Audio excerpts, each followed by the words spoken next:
नमस्कार साथियों, मैं आपका साथी नरेंद्र लाकड़ा। साथियों, आज की इस वीडियो में हम दो महत्वपूर्ण विषयों पर चर्चा करेंगे जो कि तात्कालिक हैं, अभी वर्तमान में है और डीटीसी स्टाफ के सामने है। एक अच्छी खबर है, अच्छी क्या बहुत अच्छी खबर है, और एक थोड़ी भयावह, डरावनी और चिंता में डालने वाली खबर है। तो इन दोनों विषयों पर हम आज के इस वीडियो में चर्चा करेंगे। साथियों से निवेदन है कि वीडियो को पूरा सुनें, आराम से बैठ के, जब भी फ्री हो ध्यान से सुनें, और जो भी कमेंट्स हैं आप उस पर कमेंट भी करें। मेरा नाम नरेंद्र लाकड़ा है। मेरा मोबाइल नंबर साथी नोट कर लें, क्योंकि वीडियो के बाद हो सकता है कुछ साथी कुछ कमेंट्स करें, कुछ विचार करें, मुझसे संपर्क करना चाहें, तो उनके लिए 9211845252 9211845252। तो इस पर मुझे व्हाट्सअप करके अपना परिचय लिख दें, उसके बाद मैं संपर्क कर लूँगा साथियों से। तो साथियों, दो विषय हैं, एक अच्छी खबर है और एक बुरी खबर है। बुरी खबर जो है वो कितनी सही है कितनी गलत है, इसकी अभी कोई पुष्टि नहीं है साथियों। पहली बात तो इस चीज़ को लेकर के हम अभी थोड़ी राहत महसूस कर सकते हैं। जो अच्छी खबर है वो बिल्कुल ठोक बजा के डंके की चोट पर बहुत अच्छी खबर है। तो अब जाहिर सी बात है कि सब पहले अच्छी खबर ही सुनना चाहेंगे, क्योंकि इन दिनों जो अफवाहों का बाजार गर्म है उसकी तपिश सब लोग झेल रहे हैं साथियों। कोई जाने में, कोई अनजाने में, कोई भ्रम में, कोई बहकावे में, कोई किसी भी तरीके से। सबकी अपनी अपनी सोचने की, समझने की क्षमताएं अलग अलग हैं, तो वो उसी प्रकार इन अफवाहों को लेता है। तो खैर,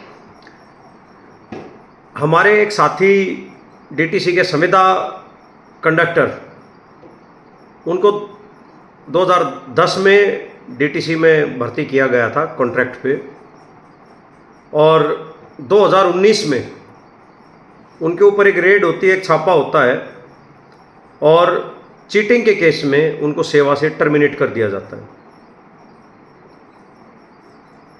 तो सेवा से टर्मिनेट होने के बाद उन पर आरोप लगाए जाते हैं, 2 बार उनसे स्पष्टीकरण लिया जाता है, और संबंधित जांच कमेटी अधिकारियों की तरफ से उसके जवाब से संतुष्ट नहीं हुआ जाता और उनको सीधा टर्मिनेट कर दिया जाता है, यह आरोप लगाते हुए कि आपने कुछ सवारियों को टिकट नहीं दी थी और कुछ अमाउंट 300-400 रुपये आपके पास एक्सेस था, और टेस्टिंग टिकट आपने एटीएम मशीन से सवारियों को 6 सवारियों को दी थी। तो इन आरोपों के तहत उस संविदा कर्मचारी को नौकरी से बर्खास्त कर दिया जाता है, कॉन्ट्रैक्ट एग्रीमेंट की टर्म एंड कंडीशन का हवाला देते हुए। उक्त कर्मचारी लेबर कोर्ट में वाद दाखिल करता है। वाद मतलब केस, जिसको हम नॉर्मल भाषा में केस बोलते हैं, ठीक है, हिंदी में उसको वाद बोलते हैं साथियों। तो एक केस फाइल करता है लेबर कोर्ट में कि मुझे अवैध रूप से टर्मिनेट कर दिया गया, मेरा टर्मिनेशन गैरकानूनी है, और साथ ही एक और डिमांड भी जोड़ता उसी केस में टर्मिनेट होने के बाद साथियों, कि मैं यहाँ स्थायी कर्मचारी था, मुझे गलत तरीके से टर्मिनेट, गलत नियमों के अनुसार टर्मिनेट किया गया है, मुझे स्थायी किया जाए। इन लोगों ने मुझे स्थायी का दर्जा नहीं दिया। देखो, ये दूसरी डिमांड। टर्मिनेट होने पर अक्सर क्या करते हैं, नौकरी बहाली की मांग लेकर के जाते हैं कर्मचारी। इस कर्मचारी के वकील, जो कि फिर इत्तेफाक से कहूँगा साथियों, या पता नहीं कई साथी जो हैं, एडवोकेट राजीव अग्रवाल जी के पास ये मामला था। नवलेंदु भूषण जी जो एडवोकेट साहब के जूनियर हैं, उन्होंने इस मामले में आर्गुमेंट करी रव एवेन्यू कोर्ट में, वहाँ के जज साहब शरद गुप्ता जी की कोर्ट में। तो वहीं से फैसला आया, वहीं से मुझे जानकारी मिली। ऑर्डर की कॉपी मेरे साथ है। अभी ज़्यादा विस्तार से परिचय और पहचान मैं इस वीडियो में नहीं बता रहा हूँ। तो साथियों, केस दाखिल करने के बाद ये केस चलता रहा। 2019 के एंड में इन्होंने केस फाइल किया। अभी 18 अगस्त 2026 को कोर्ट से फैसला आता है उस कर्मचारी के इस केस में। पिछली वीडियो मैंने बताया था कि मैं कुछ केसेस का इंतज़ार कर रहा था, उनके फैसलों का इंतज़ार कर रहा था। इस केस का मैं विशेष रूप से इंतज़ार कर रहा था, क्योंकि मुझे ये जानकारी मिली थी, मेरे एक साथी हैं 1-2, उनके माध्यम से, वकील के कार्यालय से, कि एक ऐसा केस है कि जो अपने आप में अलग होगा, जो बहुत से कर्मचारियों के लिए मतलब कि एक माइलस्टोन हो सकता है। और वो हमारे पक्ष में आने की संभावना है कि चीटिंग के केस में एक टर्मिनेट बर्खास्त एक कर्मचारी, उसको वापस होने की उम्मीद है, सर्विस में वापस लेने की, पिछला पूरा पैसा मिलने की, और उसके कॉन्ट्रेक्चुअल कर्म स्टेटस को बहाल करते हुए उसको स्थायित्व परमानेंट करने की, तो बड़ी कमाल की बात थी। तो ये आदेश अब आया, मेरी पिछली वीडियो के बाद आया है। उससे पहले बल्कि 2 आदेश और आ चुके थे। एक डेथ केस के साथ ही सचिन जी के कंडक्टर थे जो हमारे अभी हैं, और दूसरा एक दर्शन जी जो कॉन्ट्रेक्चुअल ड्राइवर थे। दोनों के पक्ष में लेबर कोर्ट से फैसला आ चुका है, और विपिन डागर जी के केस में पहले आ चुके हैं। ये नहीं कि ये चौथा फैसला है साथियों, चौथा जजमेंट, और ये जजमेंट अपने आप में अनोखा है। कोर्ट की टिप्पणियां बेहद स्पष्ट और बेहद कड़ी हैं इस मामले में। वीडियो थोड़ी बहुत लंबी हो सकती है साथियों, वो आपके ऊपर है कि आप इसको कितना सुनेंगे, लेकिन मैं थोड़ा विस्तार से ही बताऊंगा जैसे कि मेरी आदत है साथियों। तो इस केस के अंदर कोर्ट का सवाल था कि डिपार्टमेंटल इंक्वायरी क्यों नहीं हुई। निगम के वकीलों से पूछा गया। निगम के वकील बोलते हैं कि श्रीमान जी, डिपार्टमेंटल इंक्वायरी का पात्र नहीं है, ये कॉन्ट्रैक्ट का कर्मचारी है।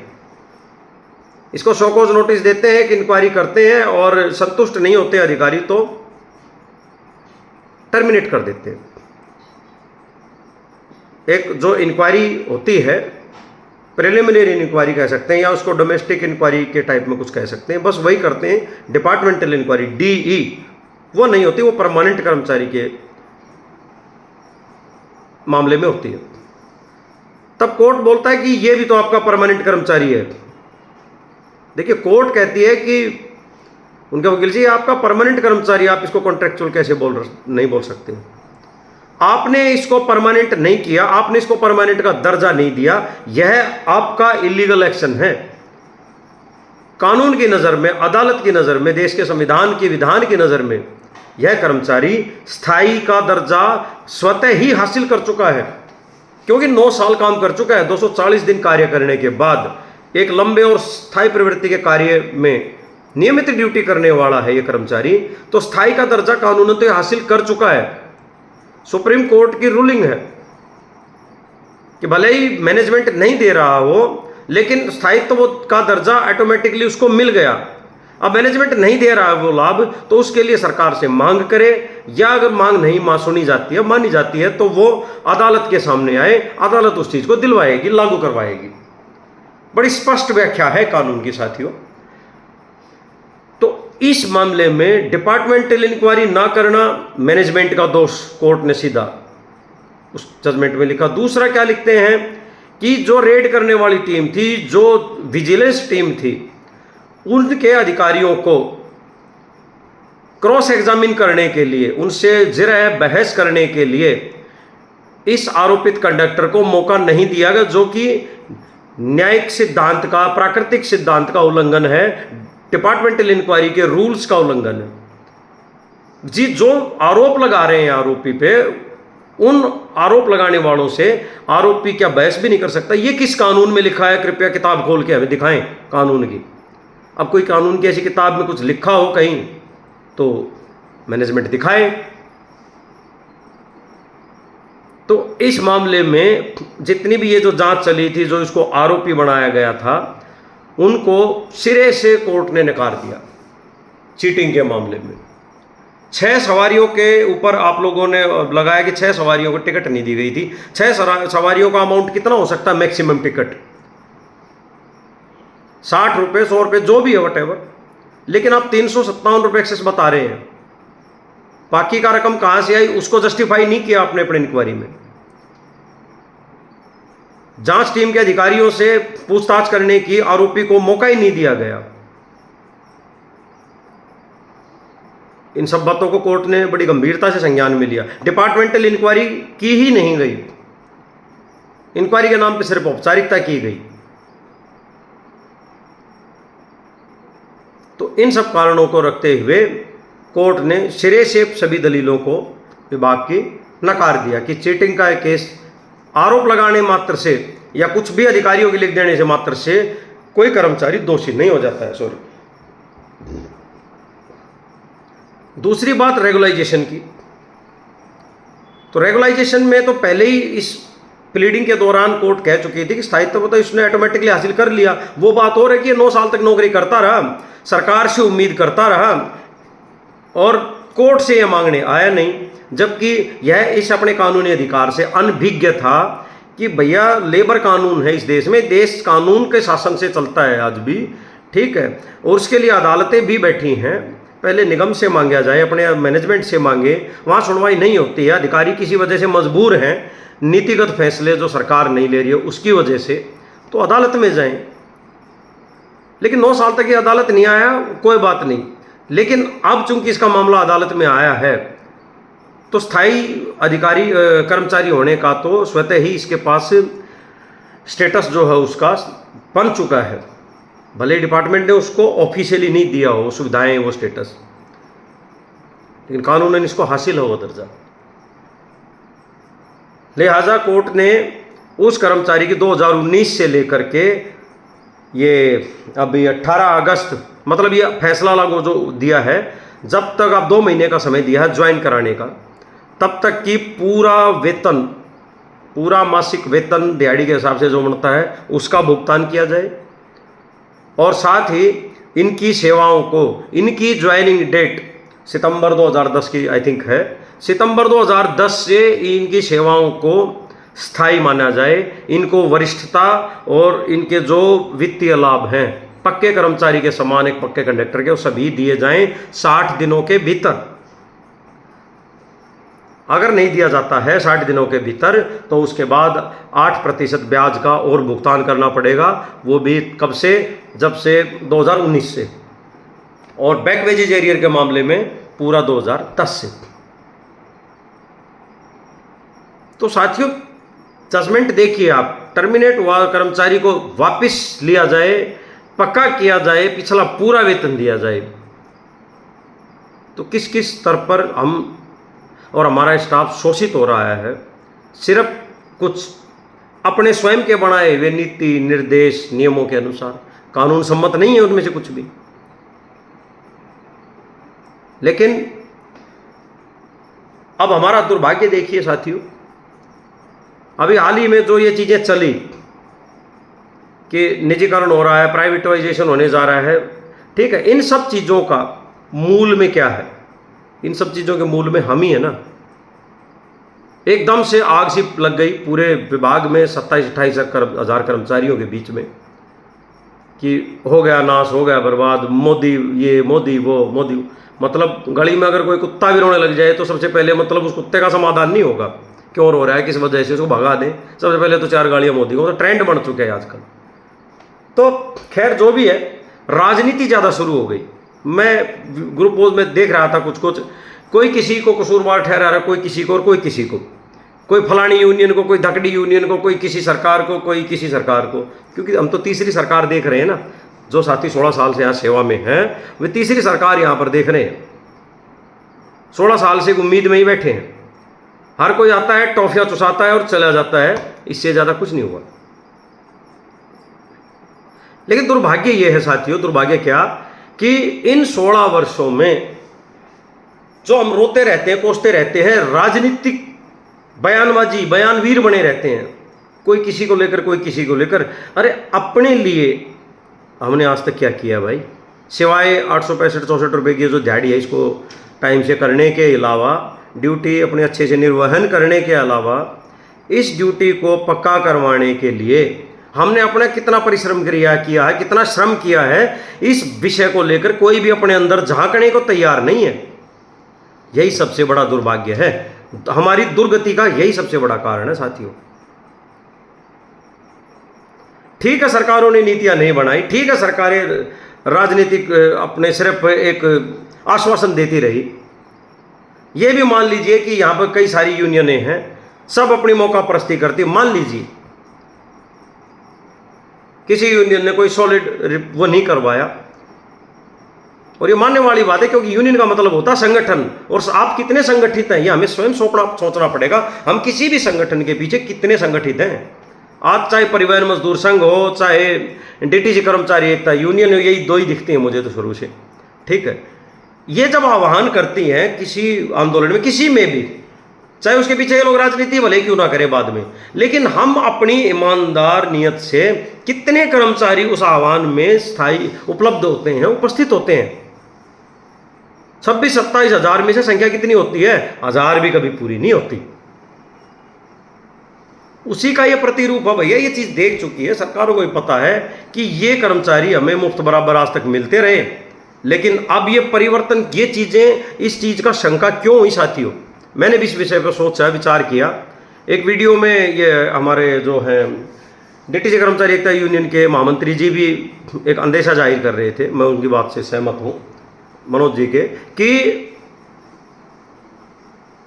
बहुत से साथी कोर्टों में जा रहे हैं अब, उस वजह से भी एक बेचैनी और डर का माहौल अधिकारियों में।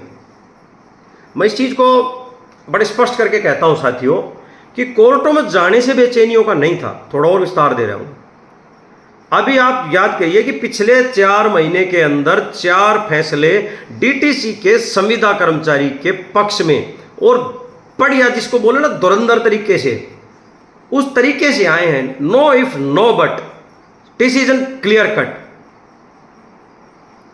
एक सिंगल दलील भी विभाग की, मैनेजमेंट की, अदालत के अंदर कानूनी किताबों के सामने ठहर नहीं रही है। सिंगल दलील, एक सिंगल छोटी सी, ना कोई कॉन्ट्रैक्ट, ना कोई फर्रा, ना कोई पर्ची, ना कोई कुछ नहीं, क्योंकि सब मनगढ़ंत है, सब अपनी सुविधा के अनुसार बनाए गए हैं। शोषण करने का एक यंत्र बनाया गया है सिर्फ। इन चीजों को माननीय सर्वोच्च न्यायालय कई फैसलों में नकार चुका है, जिनमें कुछ कर्मचारी उसके समक्ष पहुंचे थे, उनको वो रिलीफ मिल चुका है, औरों के लिए उदाहरण बन चुका है। और इन उदाहरणों से पता, सबसे पहले हम जैसे को सीखना चाहिए, कर्मचारी जो कि ऐसी ही परिस्थिति में। लेकिन सुनो, इन उदाहरणों से सबसे पहले कौन सीखता है? हमारा मैनेजमेंट सचेत होता है। क्यों? क्योंकि वो बड़ा दिमाग लगाते हैं भाई। बड़े बड़े अधिकारी बैठे हैं, IAS बैठे हैं, एक तंत्र बैठा है कि अरे बाप रे, कोर्ट से ये चीज आ गई, यानी कि कानून की स्पष्टीकरण आ गया, अब क्या करें? हमारे यहाँ तो कॉन्ट्रैक्ट में 27 हजार बैठे हैं, 4 लोग जीत के आ गए, 1000 लोग अभी केस के अंदर लंबित है मामला लेबर कोर्ट में, ये आंकड़ा है, जिनमें से 100 कर्मचारी मेरे साथ साथी जुड़े हुए हैं राजीव अग्रवाल जी के पास, और अब लगभग 100 कर्मचारियों का और बैच अभी बन रहा है, जो कि अभी जुड़ रहे हैं। उनका फिर अभी जैसे जुड़ेंगे 5-7 दिन में एक अलग बैच और बन रहा है। तो ये लगभग 200-250 कर्मचारी तो मेरे साथ ही हैं, जो राजीव अग्रवाल एडवोकेट, जो इन 4 में से 3 लोगों का केस जितवा चुका है। इसीलिए हमने उनको केस दे रखा है। ठीक है, थोड़ा बहुत महंगा सस्ता कोई बात नहीं, लेकिन एक नाम है, एक पूरा एक तजुर्बा है, उम्र है, टीम अच्छी है, तो भी ठीक है, दे दिया। तो साथियों, असली बेचैनी, असली डर, जो असली वजह जो है इस चीज़ के पीछे कि अब कंडक्टरों को भी प्राइवेट कंपनियों में भेज दो, कंपनियां हायर करो, उसके पीछे सिर्फ और सिर्फ एक ही चीज़ है कि 4 महीने में जो 4 जजमेंट अदालत से निकल करके आए, कानून की कसौटी पर निगम फेल हुआ है, कर्मचारी जीता है कानून की कसौटी, अदालत उनकी दलीलें आ रही है वहां पर, कर्मचारी की दलीलें जीती हैं, क्योंकि देश का कानून कर्मचारी के साथ है, लेबर लॉ। तो सतर्क हो गया है मैनेजमेंट। अभी इस चीज की पुष्टि नहीं है बिल्कुल भी, ये फर्जी भी हो सकती है, वायरल भी हो सकती है, इनमें कोई पुष्टि नहीं है, निगम विभाग की तरफ से कुछ नहीं किया गया है। और भैया अधिकारियों के हाथ में है भी क्या? नीतियां सरकार बनाएगा, मंत्रिमंडल बनाएगी, उनकी सोच बनाएगी, अधिकारी तो उनको लागू करने के लिए हैं। तो हमें बड़ा सूझबूझ से सोच समझ करके चीज़ों को देखते हुए आगे बढ़ना है, अपना काम सुचारू रूप से करना, ठीक करना है, नियमानुसार करना है, निगम की प्रतिष्ठा के अनुसार करना है, लेकिन जो आपका अधिकार है उसको भी लेने से नहीं चूकना है। उसके लिए एक प्रक्रिया है, इस सरकार ने, कानून ने ही बनाई है, आपके लिए बनाई है, तो उनके अनुसार ही हमें चलना है। तो ये जो चीज़ें भविष्य में होने वाली लगती हैं, कोई गारंटी नहीं है कि नहीं होंगी, हो सकता है साथियों। केजरीवाल जी के समय में कैट एम्बुलेंस के साथ ऐसा हो चुका है कि जब ये लगा कि उस समय तो जजमेंट भी नहीं आई थी, लेकिन यहाँ तो बड़ी बात क्या कि 27-28 हजार कर्मचारी हैं, और उसमें चाहे कॉन्ट्रैक्ट का ड्राइवर हो, कंडक्टर हो, डेथ केस का हो, सामान्य भर्ती का हो, चारों में चारों उदाहरण आ चुके हैं, हर एक कैटेगरी को कवर कर चुकी है कोर्ट, सबको उनके पक्ष में फैसला आया है। बड़ी बात क्या है कि ज्वाइनिंग डेट यानी कि 16 साल पीछे तक का पक्के कर्मचारी का पैसा बकाया देने के आदेश, और उनकी कोई काट नहीं है साथियों। भले ही मैनेजमेंट हाई कोर्ट चला गया, वहां भी कोई काट नहीं है, कर्मचारी के हक में होना है। सुप्रीम कोर्ट में तो अपील ही दाखिल नहीं हो पाएंगे मैनेजमेंट की। और कुछ साथी जो है कहते हैं कि यार कोर्ट का आदेश क्या सरकार मानती है, सरकार तो सरकार है। देखो मतलब कैसी बड़ी मतलब निम्न स्तर की कानूनी समझ है हमारे बीच में, यह भी एक दुर्भाग्य है। तो इसका एक उदाहरण इसी बात से समझने की कोशिश करना साथियों कि लेबर कोर्ट का ही तो फैसला था भाई, मैनेजमेंट तो सरकार है बहुत बड़ी शक्तिशाली नीचे से ऊपर तक, फिर ऐसा क्या डर हो गया उस शक्तिशाली सरकार में, उस सत्तार सरकार के एक मैनेजमेंट में, कि लेबर कोर्ट का फैसला आते ही उसको हाई कोर्ट भागना पड़ा जाकर के, साहब निचली अदालत के फैसले को रोकिए, हमारा पक्ष यहां सुन लीजिए, आप बताइए सही है कि नहीं है निचली अदालत का फैसला, तब तक के लिए रोक दीजिए उस फैसले को। अब चूंकि ये सिद्धांत है, तय है, कानून की प्रक्रिया है, ऊपरी अदालत में जब निचली अदालत का आदेश चैलेंज करते हैं तो जब तक वहां ऊपर से फैसला फाइनल नहीं हो जाता तब तक नीचे उस आदेश के क्रियान्वयन पर रोक लग जाती है, सिंपल। लेकिन गया कौन? जीता कर्मचारी था, तुरंत गया मैनेजमेंट। अगर मैनेजमेंट सोचता है कि ठीक है लेबर कोर्ट ने फैसला दे दिया भैया ऐसा है ना, तो हम लेबर कोर्ट की मानते, दे दिया तो दे दिया, लागू तो हमने करना है, और हम हाई कोर्ट क्यों जाएं, क्यों वकीलों को पैनल को फीस दें, हम तो सरकार, हम हाई कोर्ट भी नहीं जाएंगे, हम लेबर कोर्ट के फैसले को भी नहीं मानेंगे, ऐसा भी तो कर सकते थे, क्यों नहीं किया? क्यों तुरंत प्रभाव से हाई कोर्ट गए?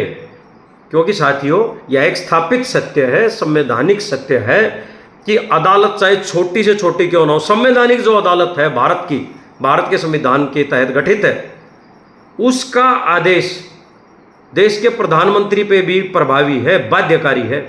अगर प्रधानमंत्री जी उस आदेश जो उसके खिलाफ आया उसको ऊपरी अदालत में रोक नहीं लगवाते या ऊपरी अदालत में अपील नहीं करते हैं तो समझ को विस्तार दीजिए साथियों। यहां पूरी वकालत तो मैं नहीं पढ़ा पाऊंगा, नहीं समझा पाऊंगा, इतना मैं भी ज्ञानी ध्यानी नहीं हूं, लेकिन चीज़ों को खुले दिमाग से सोचता हूं, देखता हूं, और राजनीतिक विकारों का, राजनीतिक इन प्रतिशोधों का, प्रतिज्ञाओं का, इन सब चीज़ों से बंधा हुआ नहीं हूं, ना ही किसी ट्रेड यूनियन से बंधा हुआ हूं। खुद भी कोर्ट में केस किया है, बाकी साथियों को भी कानूनी जागरूकता के उद्देश्य से वीडियो बनाता हूं कि जानकारी मिले, जानकारी मिलने के बाद अपने अधिकारों के प्रति सचेत हों, सरकार से, प्रशासन से, अपने विभाग से हम एक समुचित तरीके से तय प्रक्रिया से मांग करें।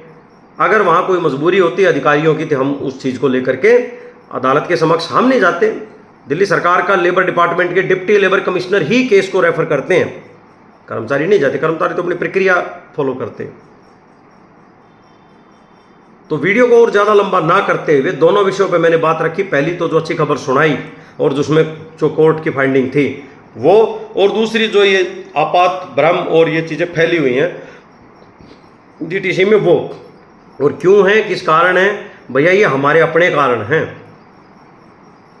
ना। हम इकट्ठे होकर विरोध करना चाहते हैं, नौकरी भी करना चाहते हैं, कुछ मांगना भी नहीं चाहते, सिर्फ डिपो में चार साथी इकट्ठे होकर रो लेते हैं, ज्ञान भाषणबाजी पेल लेते हैं, इसके अलावा करते क्या है भाई?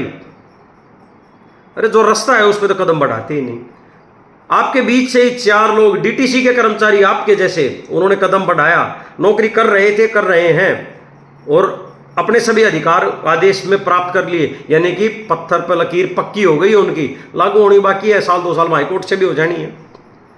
और चौथी बड़ी बात, कल निगम को प्राइवेट कंपनी के हवाले हो जाए, कल निगम पर ताला लग जाए, ये 4 कर्मचारियों का सरकारी नौकरी का स्टेटस, निगम के कर्मचारी का जो पक्के का दर्जा कहीं नहीं जा सकता, यह एक स्थायी सच है साथियों। और साथ में यह भी एक सत्य है कि जितने कर्मचारी इस दौरान अदालत में जा चुके हैं लेबर कोर्ट में, वे कर्मचारी भी निगम के कल को पक्के कर्मचारी बनेंगे, उनको भी अब निगम नहीं निकाल सकता, उनको ना किसी प्राइवेट के अंदर कर सकता। बाकी जो बचे हैं, जो एक उम्मीद में बैठे हैं, जो सिर्फ एक अपना सोचते हुए बैठे हैं, कि कोसने में बैठे हैं, विलाप करते हुए अपना समय बर्बाद करने हैं, उनके भविष्य के बारे में तो कुछ भी नहीं कहा जा सकता साथियों। कि सरकार देगी नहीं, उम्मीद में बैठे रहिए, कल को प्राइवेट कंपनी आएगी, वो उनको हैंडओवर हो जाएंगे, कोर्ट से रिलीफ मिलेगा नहीं, क्योंकि वे कोर्ट में है ही नहीं, अपना अधिकार मांगने गए नहीं। तो सबके लिए साथियों मैं यही कहना चाहूँगा कि अधिक से अधिक, जल्दी से जल्दी साथी अपने अपने अदालत में, लेबर कोर्ट में केस फाइल करें। लेबर कोर्ट का टेक्निकली फ़ायदा ये है कि आपको ज्वाइनिंग डेट से आपकी सीनियरिटी, आपकी सर्विस, आपका पूरा पैसा पक्के का मिलेगा, और अगर कैट कोर्ट या डायरेक्ट हाई कोर्ट जाते हैं तो ज्वाइनिंग डेट से पिछली सर्विस का कुछ नहीं मिलता, करंट का मिलता है। समय लगभग बराबर लगता, थोड़ा बहुत कम ज़्यादा। तो मेरा सुझाव है कि लेबर कोर्ट से जाएं, सभी केस करें और अपने अधिकारों की मांग करें। अगर एकजुट नहीं हो सकते हो और कई चीज़ें नहीं कर सकते तो लेकिन इन चीज़ों को समझे साथियों। जिस साथी को मुझसे संपर्क करना है केस के लिए राजीव अग्रवाल जी के, वो 92118452119211845252 पर संपर्क कर सकते हैं। क्योंकि यह एक सत्य है साथियों कि आज नहीं तो कल ये निजीकरण वाला मामला हो सकता है, और शायद सरकार की कोई प्लानिंग बनी भी हो। इस खबर के बीच अगर कुछ भी सच्चाई है ना, तो यहाँ डीटीसी में अधिकार उसी का बचेगा, कर्मचारी वही बचेगा जो कोर्ट केस में पार्टी होगा, उसी को स्टे मिलेगा, कल को वही बच पाएंगे। बाकी तो फिर कहीं किसी कंपनी की नौकरी करते पाएंगे समूह के तौर पर। यह सच है साथियों। जिन्होंने दाखिल कर दिया है उनके हित सुरक्षित है, वे निश्चिंत रहें। जो कोर्ट में जा चुके हैं यथावत तरीके से, लेबर कोर्ट में, कैट कोर्ट में, कहीं भी, उनके हित निगम में सुनिश्चित है। वे कल को अपना पूरा स्थायित्व भी और समान काम समान वेतन सब कुछ मिलना तय है, और तब तक उनकी नौकरी भी निगम में तय है। वे निश्चिंत रहें। बाकी साथियों को सोचने और समझने की ज़रूरत है साथियों। तो इन राजनीतिक वाद विवादों से, एक दूसरे पर आरोप प्रत्यारोप लगाने से, ठीक है, स्वयं भू राजनीतिज्ञ बनने से, यूनियन लीडर बनने से बाहर निकलिए। अपना भला सोचिए, अपने भले के लिए कुछ कीजिए। आज तक कुछ नहीं किया है, कुछ अपने से भी प्रयत्न करिए। औरों के सहारे, किसी यूनियन के, किसी सरकार के मत बैठे रहिए। आपका अधिकार, आपका राइट सामने है, आपको मिल रहा है। देश की संवैधानिक अदालतें बोल रही हैं, भाई नहीं दे रहे तो आ जाओ, हम दिलवाएंगे भाई। अब उसके लिए भी कदम नहीं बढ़ाओगे तो उस दुर्दशा और दुर्भाग्य के लिए डीटीसी का संविदा कर्मचारी स्वयं जिम्मेदार है साथियों। इसी के साथ वीडियो को विराम देता हूं। नमस्कार साथियों।